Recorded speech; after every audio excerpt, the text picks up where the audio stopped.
नमस्कार मित्रांनो, जय महाराष्ट्र. मी निखिल बने. शिवगर्जना महाराष्ट्राची आपल्या यूट्यूब चॅनलवर तुम्हा सर्व प्रेक्षकांचे मनापासून हार्दिक स्वागत करतो. ज्याप्रमाणे आपण आपल्या टायटल आज वाचलं असेल त्यानुसार तुम्हाला विषयाचं गांभीर्य तर लक्षात आलेलंच असेल. त्यामुळे आजचा आपला जो विषय आहे तो फक्त आपली मुंबई आणि महाराष्ट्र यांच्यापुरता सीमित न राहता संपूर्ण देशाला आणि संपूर्ण जगाला हादरवून टाकणारा असा आजचा आपला हा विषय आहे. आपल्या या व्हिडिओच्या अनुषंगाने देखील संपूर्ण जगाच्या मनामध्ये काही प्रश्न आहेत, जसे की संपूर्ण जग आणखी एका महामारीच्या विळख्यात अडकले आहे का? संपूर्ण जग धोक्यात आले आहे का? चीन नेमकं संपूर्ण जगापासून काय लपवू पाहत आहे?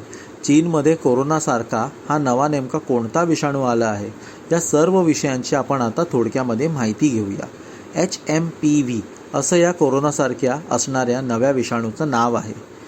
ह्युमन मेटान्यूमो व्हायरस असा याचा फुल फॉर्म आहे. आता आपण जाणून घेऊया की हा व्हायरस चीनमध्ये नेमका कशा प्रकारे विध्वंस माजवत आहे आणि संपूर्ण जग आता भीतीच्या वातावरणामध्ये का आहे.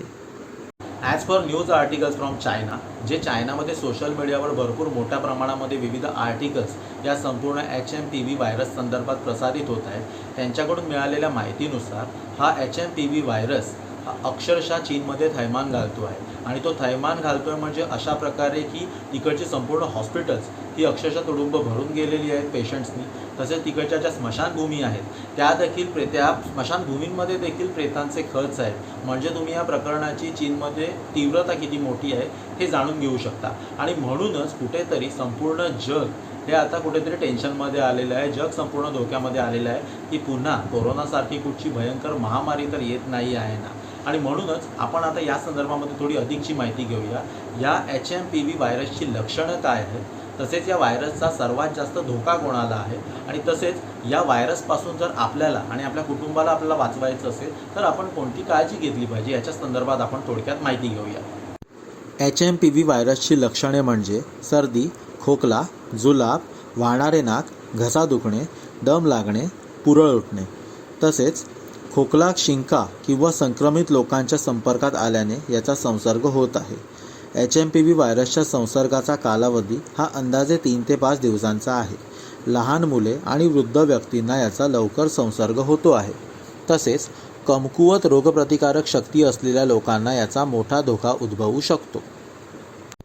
HMPV या व्हायरसवर सध्या तरी संपूर्ण जगात कोणतीही लस उपलब्ध नाही आणि म्हणूनच हा व्हायरस अत्यंत घातक ठरू शकतो. त्यामुळे आपण नेमकी काय काळजी घेणे गरजेचे आहे ते आता आपण थोडक्यात पाहूया. मास्क घालणे गरजेचे आहे. तसेच गर्दीच्या ठिकाणी जाणे टाळा. वारंवार हात साबण व पाण्याने स्वच्छ धुवा. तसेच अल्कोहोल आधारित हँड सॅनिटायझर वापरा.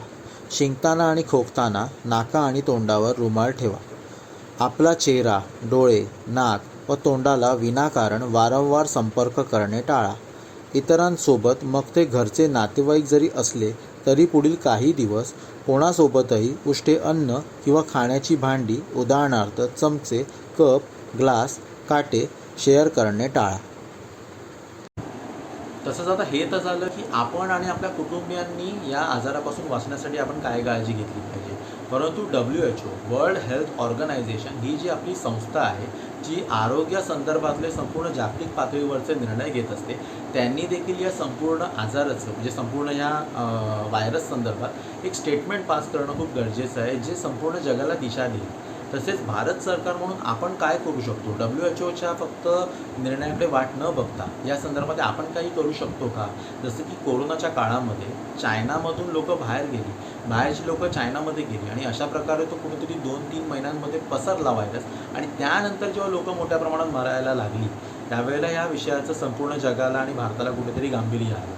त्याचप्रमाणे त्याच धर्तीवर इतिहासामध्ये केलेल्या चुका पुन्हा न करता आपण चायनामधून जी आपल्याकडे माणसं येत आहेत, अगदी एअरलाईन्स वगैरे रोखण्यापर्यंत न जाता, तर त्याच्या पुढे जाऊन आपण ही गोष्ट करू शकतो का की तिकडून चायनामधून येणारी भारतामध्ये येणारी जी माणसं आहेत त्यांची आपण टेस्टिंग करून त्यांना घेऊ शकतो का, जेणेकरून हा व्हायरस भारताच्या कानाकोपऱ्यामध्ये त्या माणसांच्या माध्यमातून पसरणार नाही.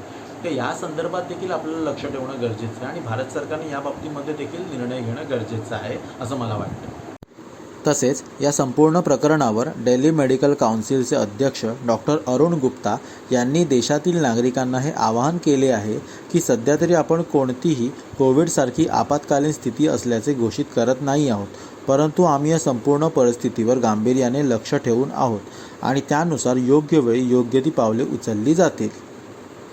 पण मित्रांनो, तोपर्यंत आपली आणि आपल्या कुटुंबियांची काळजी घेणं हे आपल्याच हातामध्ये आहे आणि म्हणूनच कुठेही पॅनिक न होता भारत सरकारकडून आणि WHO कडून येत्या भविष्य काळामध्ये काही दिवसांमध्ये नक्कीच या संदर्भात गाईडलाईन्स येऊ शकतात. तर तोपर्यंत आपण त्या गाईडलाईन्सची वाट बघूया आणि आपल्या कुटुंबियांची काळजी घेऊया. आपला हा आजचा व्हिडिओ तुम्हाला कसा वाटला, तो इन्फॉर्मेटिव्ह वाटला का, हे आपल्याला कमेंटमध्ये नक्की सांगा. तसेच आपलं हे चॅनल जर अजून देखील कोणी सबस्क्राईब केलं नसेल तर तुम्ही नक्की ते चॅनल सबस्क्राईब करा. तसेच आपले नवनवीन व्हिडिओज तुमच्यापर्यंत पोहोचण्यासाठी बेल आयकॉन प्रेस करायला देखील विसरू नका आणि जनजागृती करण्यासाठी हा व्हिडिओ मोठ्या प्रमाणावर शेअर करायला देखील मित्रांनो विसरू नका. पुन्हा एकदा आपण पुढच्या एका नवीन विषयासह तुम्हाला भेटू. तोपर्यंत शिवगर्जना महाराष्ट्राची या यूट्यूब चॅनलच्या मार्फत तुम्हा सर्व प्रेक्षकांना माझा मानाचा जय महाराष्ट्र.